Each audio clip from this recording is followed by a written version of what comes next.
the spring of 1834, somewhere in the rolling hills of central Virginia, a discovery was made that would forever change how we understand the depths of human evil. 47 children, ages ranging from 6 to 16, were found chained in a basement beneath what appeared to be an ordinary farmhouse.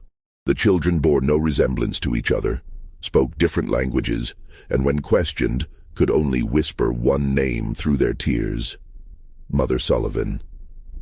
The local sheriff's report, buried for over a century in the Henrico County archives, describes scenes so disturbing that 3 of the investigating officers resigned from duty within a week.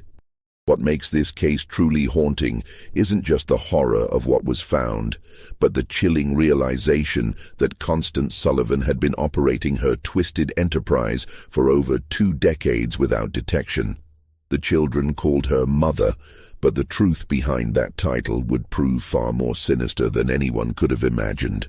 Before we continue with the story of the Sullivan family and their unspeakable secrets, I want to ask you something important. This channel isn't for everyone, only for the bravest souls who dare to confront the darkest chapters of American history. If you've made it this far, you're not like most people. You understand that some truths are too horrifying to ignore, no matter how much they disturb us. So hit that subscribe button and join our community of true mystery seekers. And tell me in the comments, what state are you listening from? Are you brave enough to hear stories like this from your own backyard? The question that haunted investigators then, and continues to perplex historians today, is how such a massive operation could have gone undetected for so long in a close-knit rural community. The Virginia of 1834 was a land caught between 2 worlds. The old plantation system still dominated the social landscape, while whispers of industrial change drifted down from the north. In this environment, the small farming community of Millbrook, a collection of perhaps 50 families spread across the gentle slopes of Henrico County, represented the typical American rural settlement of the era. Most residents farmed tobacco or corn, traded at Henderson's general store, and gathered for social events at the one-room schoolhouse that doubled as a community meeting hall. The Sullivan property sat on the outskirts of this community, a modest 2-story wooden farmhouse surrounded by nearly 200 acres of prime agricultural land. To any traveler passing along the dusty road that connected Millbrook to Richmond, the Sullivan farm appeared utterly unremarkable. The house itself, built in the Federal style popular during the 1810s, featured white-painted clapboard siding and a wraparound porch typical of Virginia architecture. A red barn stood 60 yards behind the house, with a chicken coop and smokehouse completing the typical farmstead layout. What made the Sullivan property unique wasn't visible from the road. Ezra Sullivan, who had purchased the land in 1809 with money inherited from his father's tobacco fortune, had spent considerable effort expanding the house's basement. While most Virginia homes of the period featured simple root cellars, the Sullivan basement extended far beyond the footprint of the house above.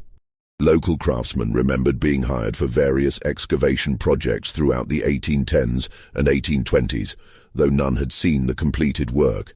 Ezra paid well and in cash, asking only that the workers focus on their assigned sections rather than the overall project. Constance Sullivan, Ezra's wife, had arrived in Millbrook in 1811 as a bride of 22. Neighbors remembered her as a handsome woman with dark hair and an unusually soft voice. She dressed simply but neatly, attended the Methodist church services when health permitted, and maintained a reputation for charitable works.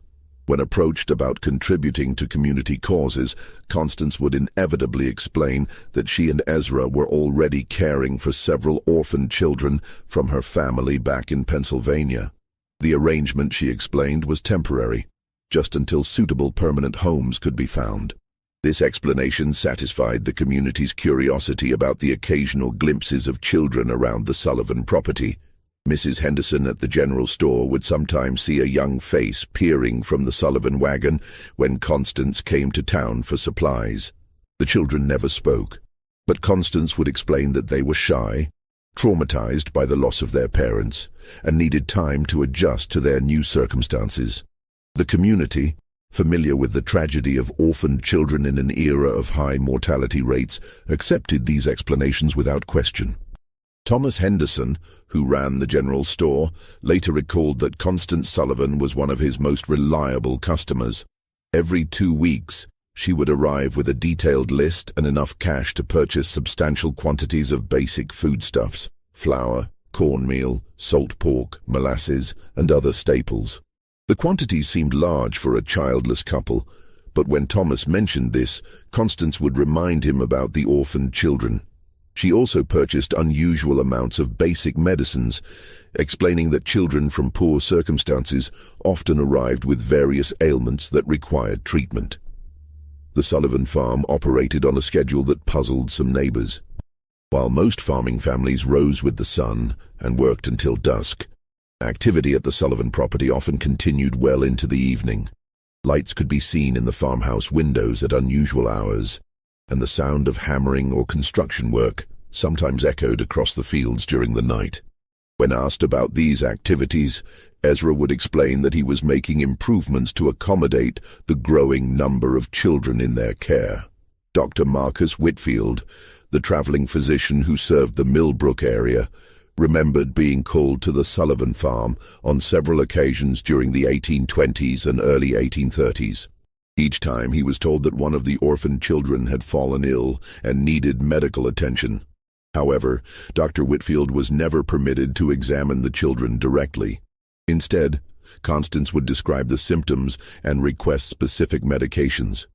When the doctor insisted on seeing his patients, Constance would explain that the children were too frightened of strangers, too traumatized by their experiences to allow examination by unfamiliar men. The deception was so complete that even the local pastor, Reverend Samuel Matthews, believed in the Sullivan family's charitable work. During his occasional visits to the farm, Reverend Matthews would praise Constance and Ezra for their Christian compassion in caring for so many unfortunate children. He offered to help find permanent homes for the orphans, but Constance would always explain that she was already in correspondence with relatives in Pennsylvania who would eventually take the children. The process, she assured him, simply required patience and careful arrangement. What none of the community members realized was that Constance Sullivan had been perfecting her deception for over 2 decades. The orphaned children were not temporary residents awaiting placement with loving families. They were prisoners, purchased, kidnapped, or lured from their families across multiple states, held in conditions that would make hardened criminals weep with horror. The discovery that would expose the Sullivan family's horrific secrets began with a series of seemingly unrelated incidents in the early months of 1834. February had been unusually harsh, with temperatures dropping well below freezing for weeks at a time. The bitter cold that gripped Virginia that winter would prove to be both a blessing and a curse for the 47 children trapped beneath the Sullivan farmhouse. On February 23, 1834, a traveling merchant named Jacob Stern was making his way from Richmond to Charlottesville when a violent snowstorm forced him to seek shelter. The Sullivan farm, being the closest building visible from the road, seemed like a natural choice for emergency accommodation. Ezra Sullivan, despite his obvious reluctance, could hardly refuse hospitality to a stranded traveler during such dangerous weather.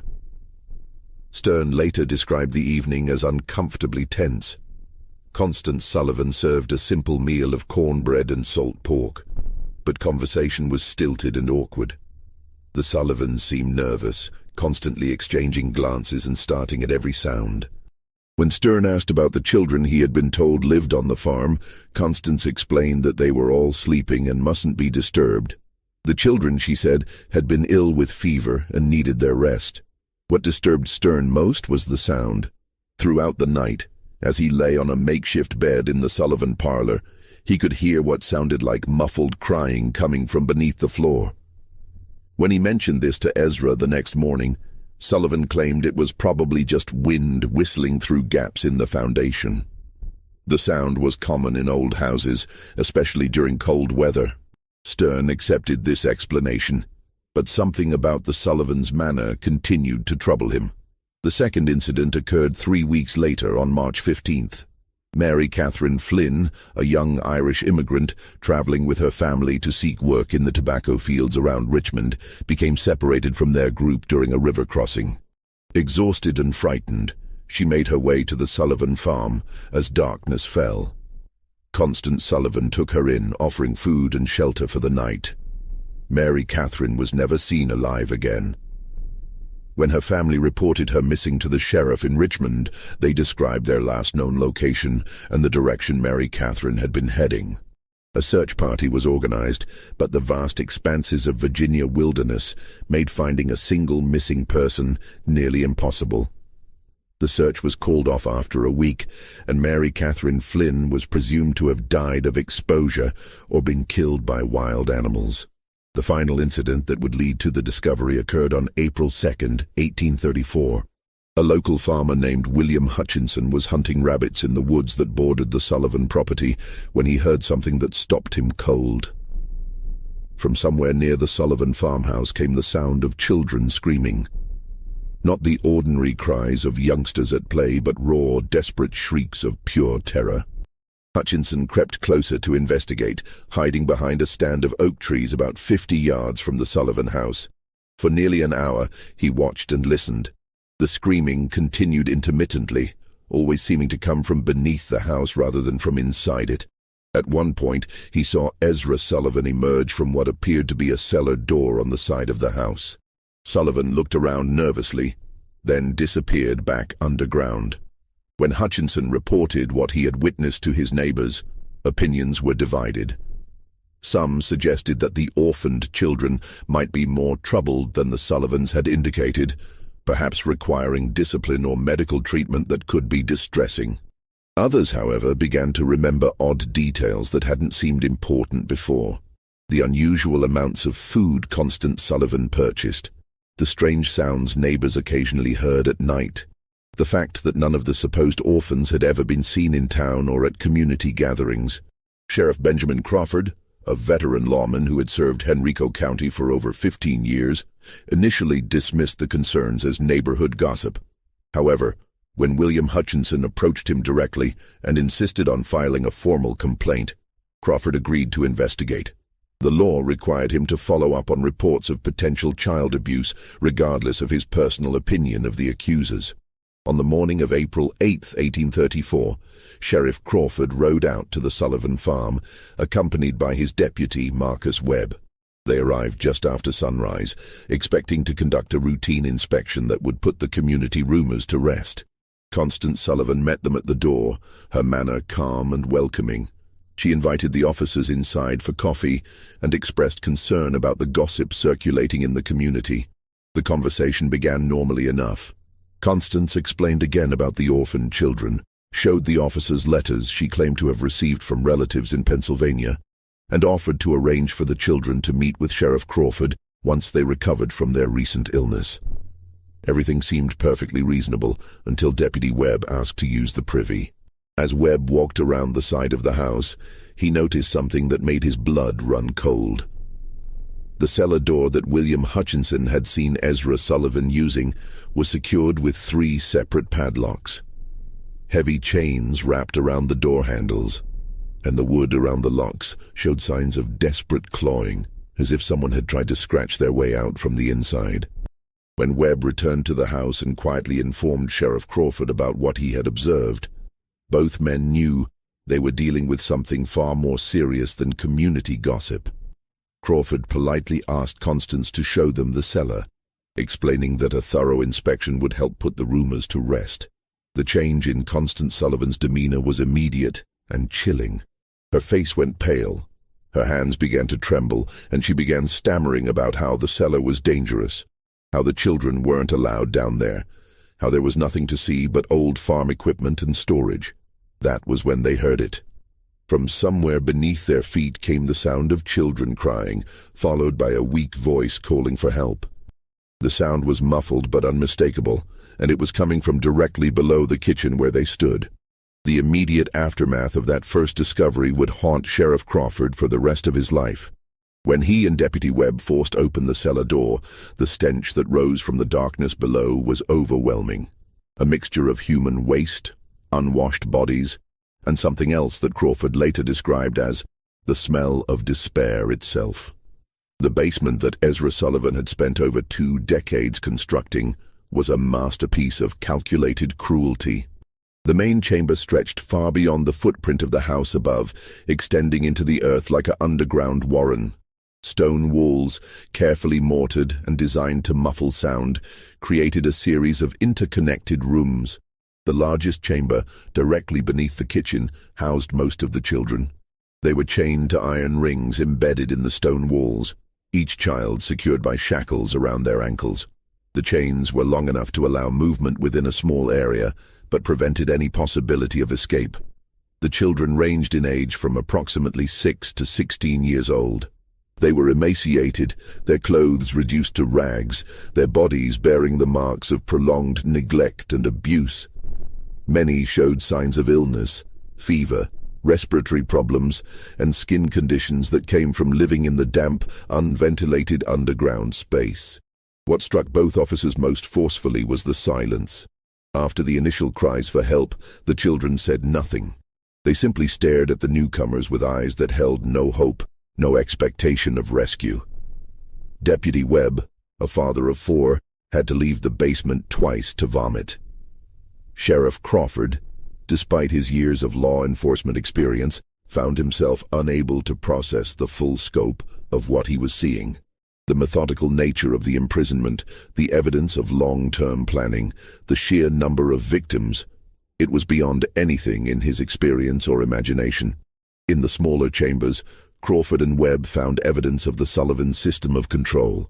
One room contained stocks and restraining devices for punishment. Another held what appeared to be a primitive medical area where the children were treated for injuries and illnesses, not out of compassion, but to keep them alive and functional.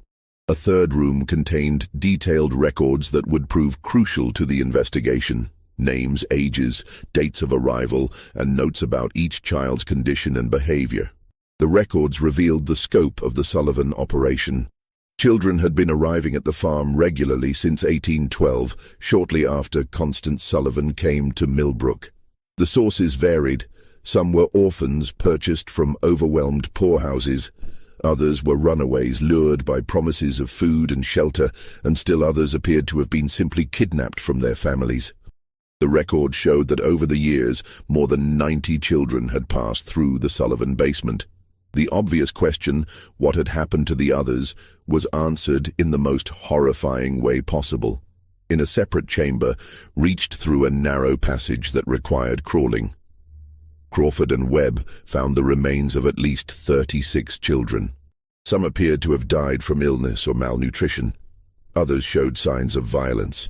All had been buried in shallow graves beneath the basement floor, their bodies covered with lime to control odor and decay. The investigation that followed the initial discovery would continue for months, as authorities struggled to understand how such a massive criminal enterprise had operated undetected for over 2 decades.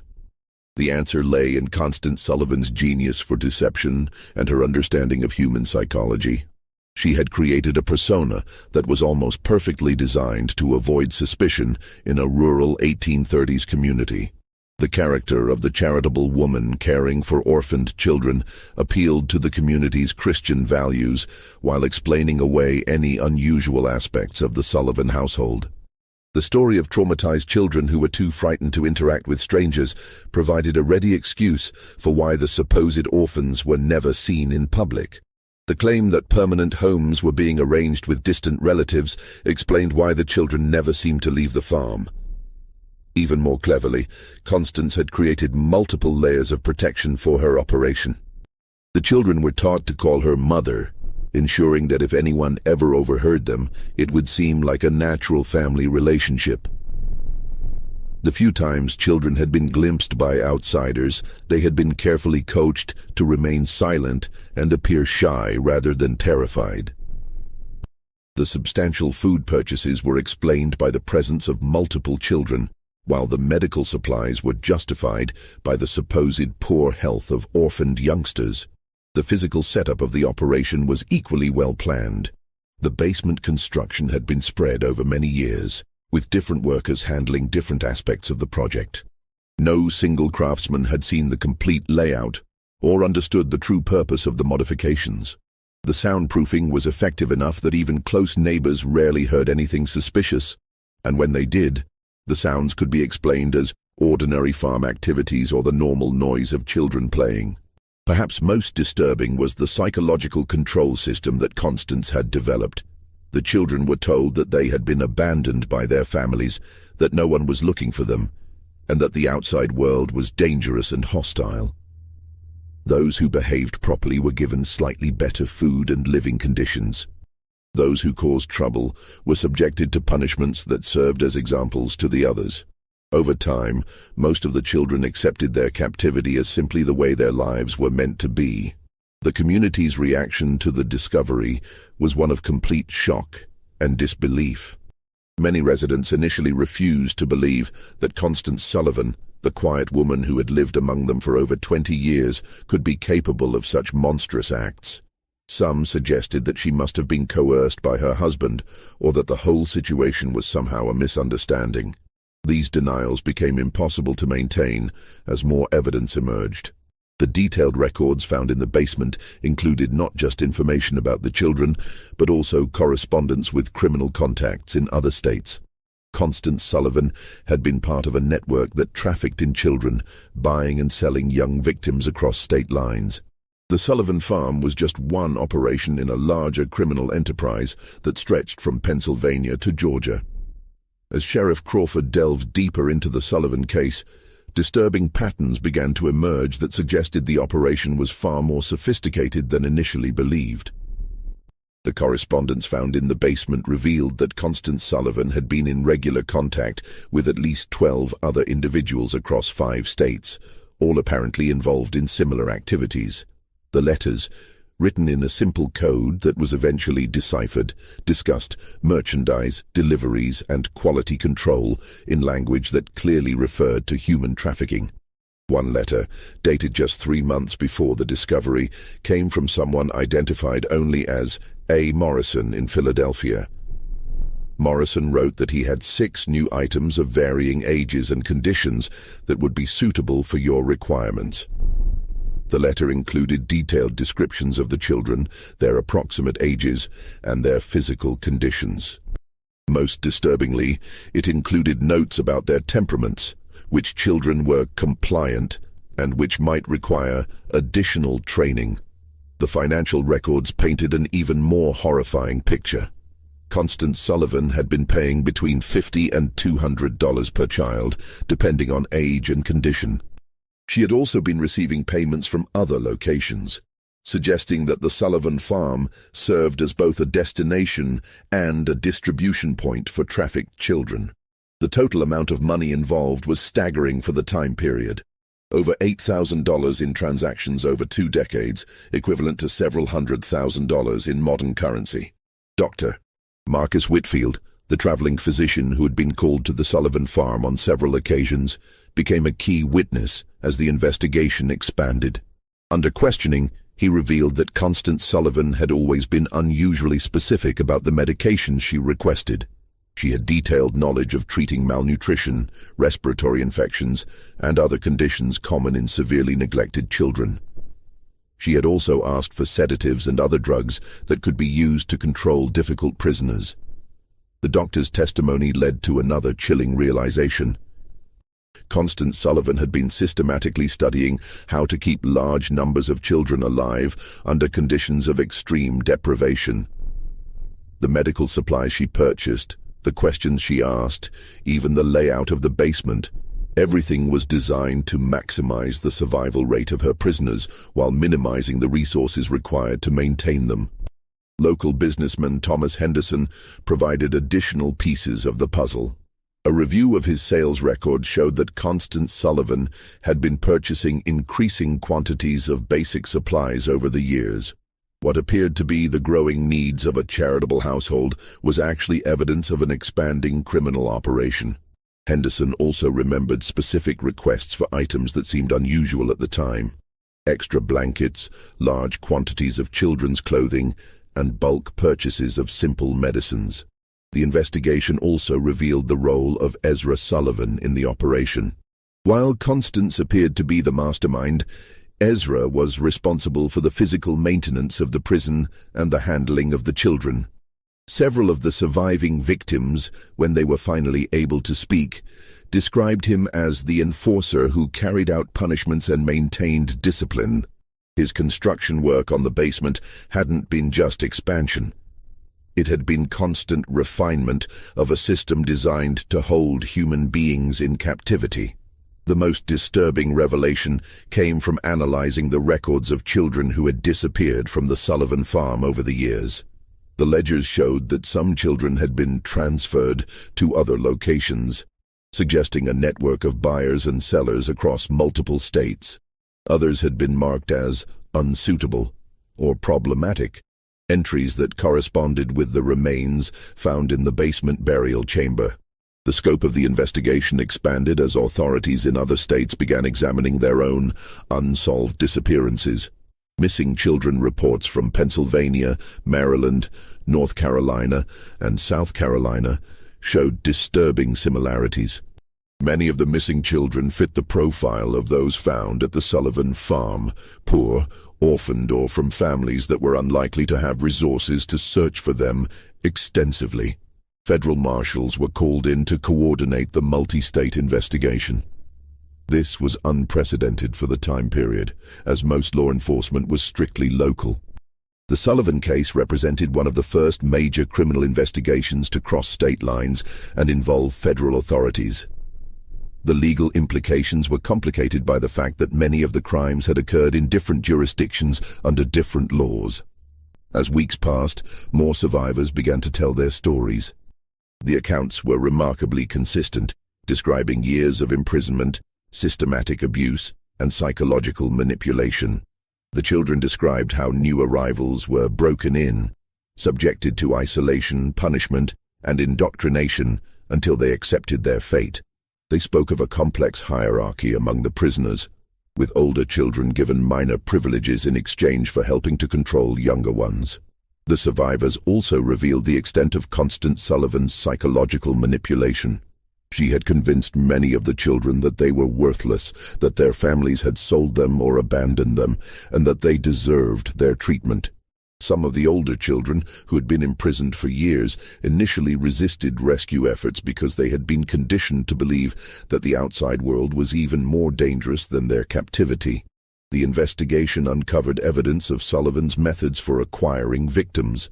She had developed relationships with corrupt officials at poorhouses and orphanages who would provide children in exchange for payments. She had also cultivated contacts among criminal elements in major cities who could identify vulnerable children, runaways, street orphans, and others who wouldn't be missed immediately. Perhaps most chillingly, the records showed that the Sullivan operation had been expanding in recent years. The number of children being held had increased, and there were plans in the correspondence for establishing similar facilities in other locations. The discovery at the Sullivan farm had apparently interrupted a criminal enterprise that was on the verge of becoming a much larger operation. The breakthrough that would lead to the complete exposure of the Sullivan network came from an unexpected source. Among the surviving children was a girl named Rebecca, approximately 14 years old, who had been held longer than any of the others. Unlike the other children who had been broken by their ordeal, Rebecca had maintained a spark of defiance and an extraordinary memory for details. Rebecca had been kidnapped from her family's farm in Pennsylvania in 1829 when she was just 9 years old. She remembered everything about her capture: how a woman claiming to be a distant relative had arrived at their farm, how she had been lured away with promises of sweets and a ride to town, how she had awakened chained in the Sullivan basement. More importantly, she remembered every conversation she had overheard between Constance Sullivan and the various visitors who had come to the farm over the years. Rebecca's testimony revealed that the Sullivan operation was just one part of a much larger network. She had heard Constance discussing other farms, other locations where children were being held. She remembered names, dates, and details about shipments of children being moved between different facilities. Her information provided law enforcement with their first comprehensive picture of the scope of the criminal enterprise. The most significant revelation came when Rebecca described a visit that had occurred just 2 weeks before the discovery. A well-dressed man had arrived at the farm in an expensive carriage, accompanied by 2 other men. Rebecca had been selected, along with 3 other children, to be inspected by the visitors. The man had examined them carefully, checking their teeth, their muscle tone, and their general health like a buyer evaluating livestock. The visitor had ultimately decided not to purchase any of the children, complaining that they were too damaged for his purposes. However, he had left behind a letter containing detailed specifications for the type of children he wanted to purchase. The letter, which was found among Constance Sullivan's papers, described requirements for children of specific ages, physical characteristics, and temperaments. The language was cold and businesslike, discussing human beings as commodities to be bought and sold. The letter was signed H. Blackwood and included a return address in Charleston, South Carolina. When authorities investigated, they discovered that Henry Blackwood was a wealthy plantation owner who had been purchasing children for years, ostensibly as household servants, but actually for purposes that the investigation would reveal to be even more sinister than the Sullivan operation. The Blackwood connection opened up an entirely new dimension of the case. Southern plantation owners, it appeared, had been using the child trafficking network to acquire workers who would be completely under their control. Unlike enslaved people who had some legal protections and whose disappearance might be noticed, trafficked children could be worked to death with no legal consequences. They had no families to search for them, no legal status to protect them, and no hope of escape. The investigation of the Blackwood connection revealed that several other prominent Southern families had been involved in similar purchases. The children were being used not just as laborers, but as subjects for medical experiments, as targets for violent entertainment, and for purposes that the investigators found too disturbing to document fully in their official reports. As the scope of the criminal network became clear, the investigation faced increasing resistance from powerful interests. Several of the families involved in purchasing children had significant political connections and substantial resources to protect themselves. Threats began to be made against investigators, witnesses, and even the surviving children. Sheriff Crawford received anonymous letters warning him to drop the investigation. Deputy Webb was attacked by unknown assailants while walking home from work. Dr. Whitfield found his medical practice suddenly boycotted by several prominent patients. The pressure was clearly designed to intimidate law enforcement and prevent the full extent of the network from being exposed. The situation became even more dangerous when one of the surviving children, a boy named Timothy, who had been providing crucial testimony, disappeared from the temporary shelter where he was being housed. A search was conducted, but Timothy was never found. The message was clear: those who cooperated with the investigation would face severe consequences. Despite the intimidation, the investigation continued. Federal marshals provided additional security for key witnesses and investigators.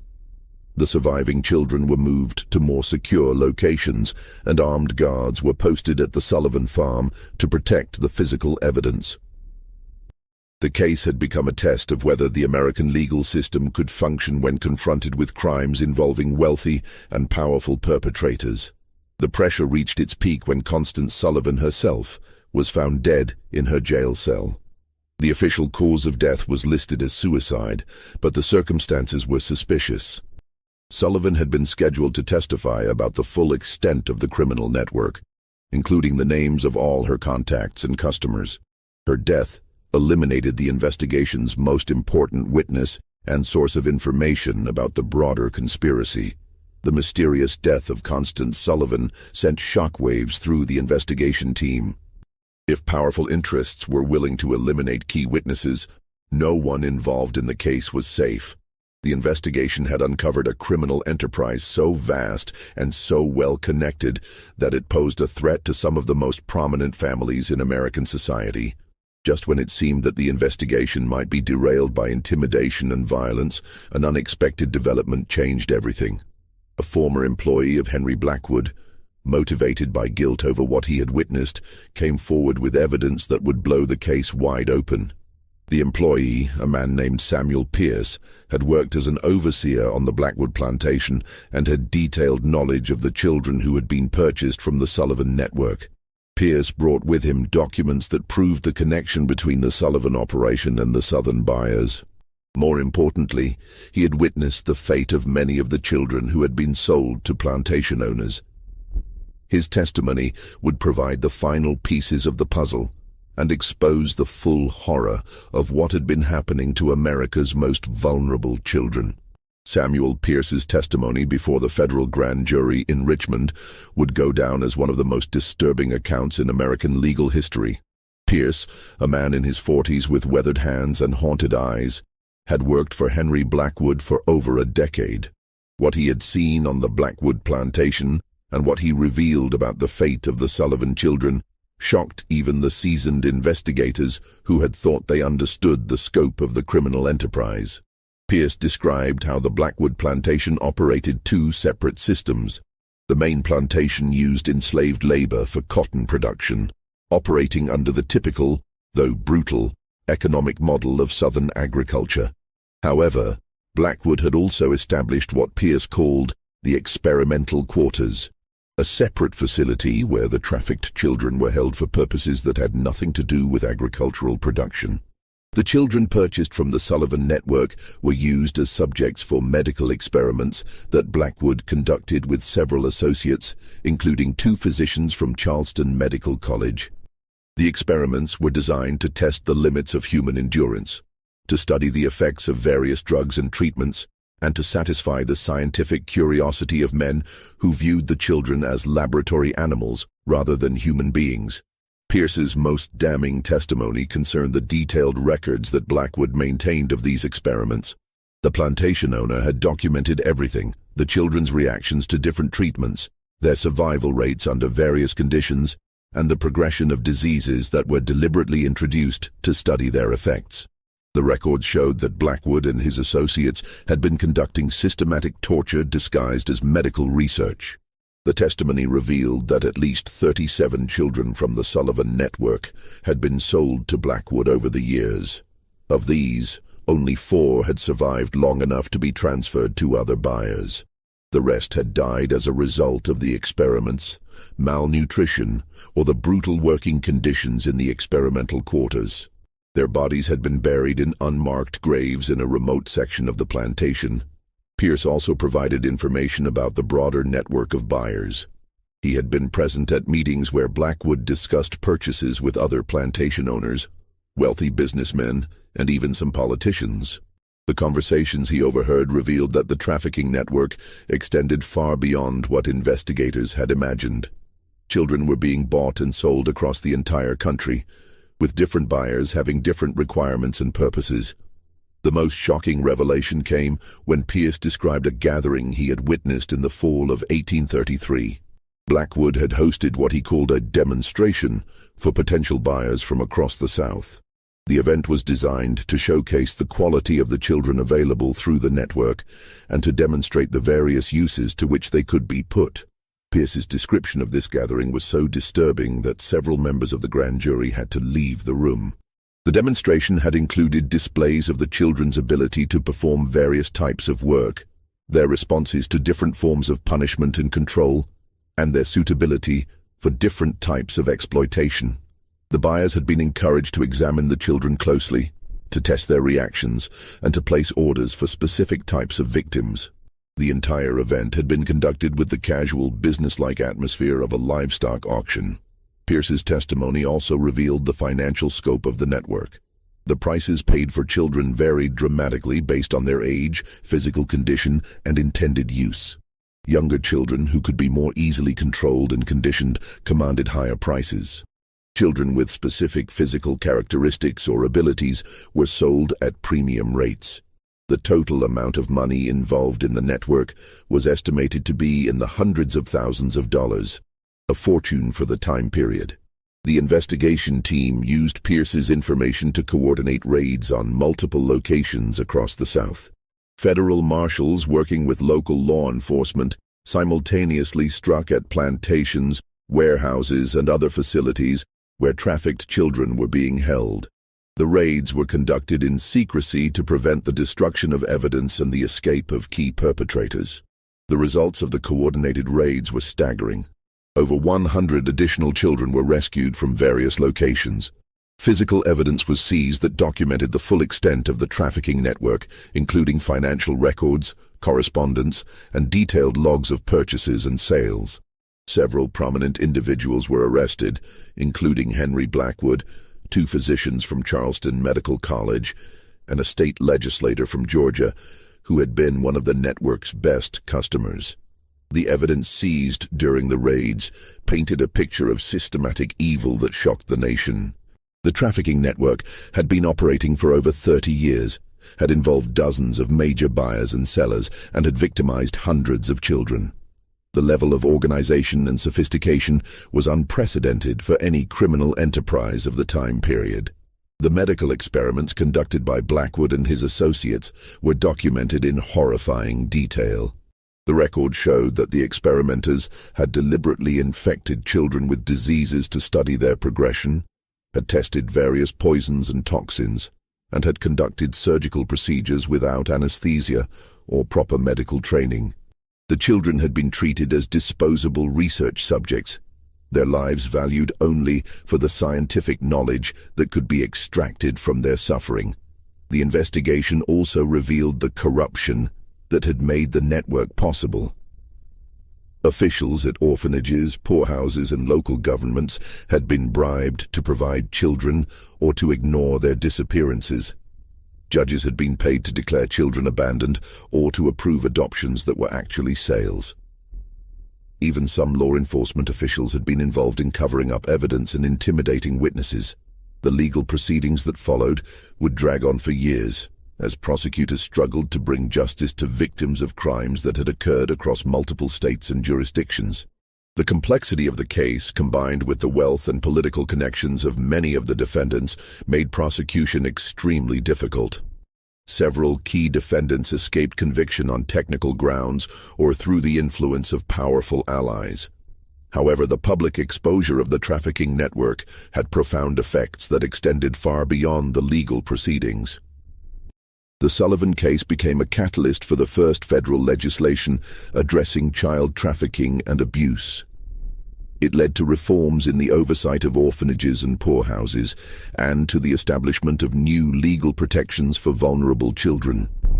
The final resolution of the Sullivan case would take nearly 5 years to complete, but its impact on American society was immediate and profound. The public reaction to the revelations was one of horrified fascination mixed with a determination to prevent such atrocities from happening again. Newspapers across the country covered the story in unprecedented detail, with many publications dedicating entire issues to the investigation's findings. The surviving children faced a long and difficult path to recovery. Most had been held for years and had no memory of life before their captivity. The 47 children rescued from the Sullivan basement required extensive medical treatment, psychological care, and patient work to help them readjust to normal human interaction. Many never fully recovered from their ordeal, carrying physical and emotional scars for the rest of their lives. Rebecca, the 14-year-old girl whose testimony had been crucial to exposing the broader network, became something of a celebrity as news of her courage spread. However, the attention proved overwhelming for someone who had endured such trauma. She was eventually placed with a Quaker family in Pennsylvania who provided the quiet, supportive environment she needed to heal.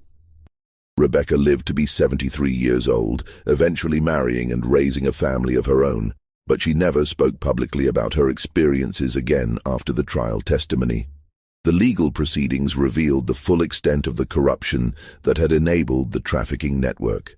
Ezra Sullivan, who had been captured during the initial raid, was convicted on multiple charges of kidnapping, imprisonment, and murder. He was executed by hanging in Richmond on November 15, 1836, before a crowd of over 3,000 people. His last words, according to witnesses, were a confession that he had followed the devil's path and a plea for forgiveness from the children he had helped to torture. Henry Blackwood's trial became a sensation that exposed the dark underbelly of Southern plantation society. The medical records seized from his plantation provided evidence of systematic torture and murder that shocked even hardened observers. Blackwood was convicted of multiple murders and sentenced to death, but his execution was delayed for years by appeals and political maneuvering. He eventually died in prison in 1841, reportedly of a heart attack, though some suspected he had been poisoned by associates who feared he might reveal additional secrets. The two physicians from Charleston Medical College who had participated in the experiments were expelled from the medical profession and sentenced to long prison terms. Their cases led to new regulations governing medical research and the treatment of human subjects. The medical college itself faced a scandal that nearly resulted in its closure, as investigators revealed that several other faculty members had knowledge of the illegal experiments but had failed to report them. The investigation's most frustrating aspect was the number of powerful individuals who escaped justice despite clear evidence of their involvement. Several wealthy plantation owners fled to Europe before they could be arrested. Others used their political connections to avoid prosecution or to receive minimal sentences that didn't reflect the severity of their crimes. A state legislator from Georgia who had been one of the network's major customers was censured by his legislature but never faced criminal charges. The financial investigation revealed that the trafficking network had generated enormous profits for its organizers.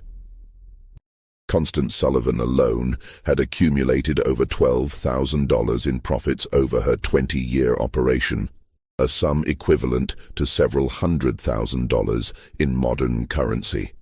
Much of this money was never recovered, as it had been invested in legitimate businesses or hidden in accounts that investigators couldn't trace. The Sullivan farm itself became a symbol of the horrors that had been uncovered. The property was seized by the government and eventually sold at auction, but no one wanted to live in a place associated with such evil. The house was demolished in 1845, and the basement was filled with concrete and sealed permanently. A small cemetery was established on the site to memorialize the children who had died there, though most of their names were never known. The case led to significant reforms in child welfare and protection. Virginia passed the first comprehensive child protection laws in American history, establishing government oversight of orphanages and requiring background checks for anyone seeking to adopt or care for large numbers of children.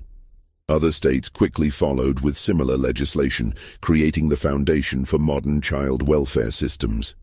The federal government also responded with new laws addressing interstate crimes and human trafficking. The Sullivan case had demonstrated the limitations of state-by-state law enforcement when dealing with crimes that crossed jurisdictional boundaries. New federal statutes gave marshals expanded authority to investigate and prosecute trafficking cases, establishing precedents that would prove crucial in later criminal justice developments. Perhaps most importantly, the case changed public awareness about the vulnerability of children and the need for systematic protection. The romantic notion of the charitable individual caring for orphaned children was replaced by a more realistic understanding of the need for institutional oversight and legal safeguards. The phrase, "another Sullivan case," entered common usage as a warning about the potential for abuse in situations involving vulnerable children. Dr.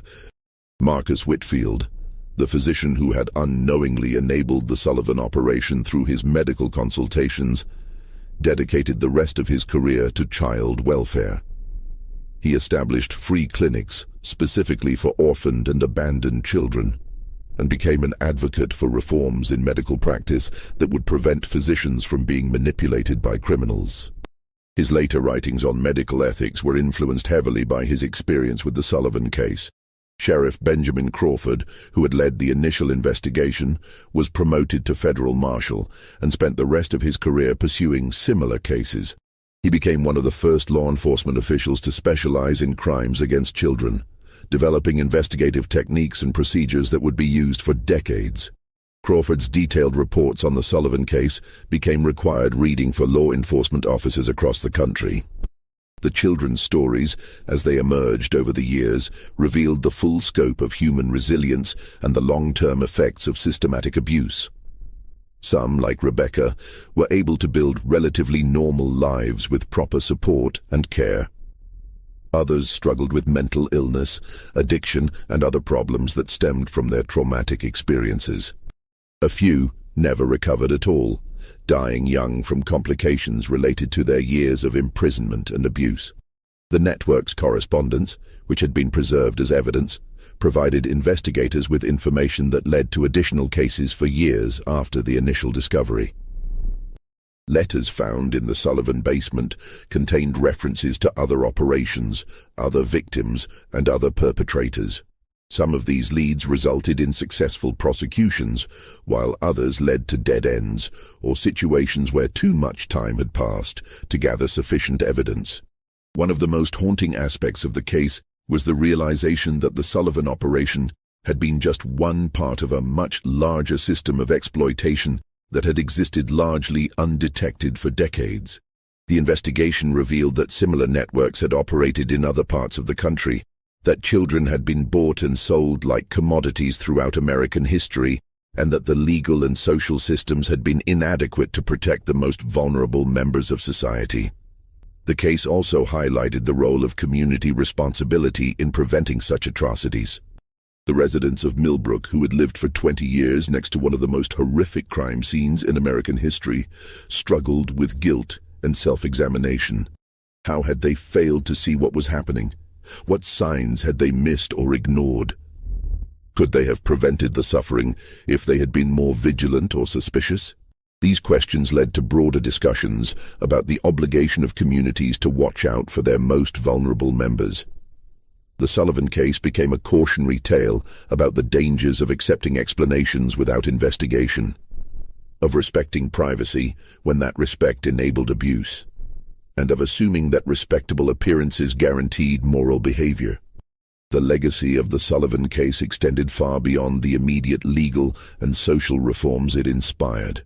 The detailed documentation of the investigation, including the correspondence, financial records, and testimony, became an invaluable resource for understanding the history of crime and exploitation in America.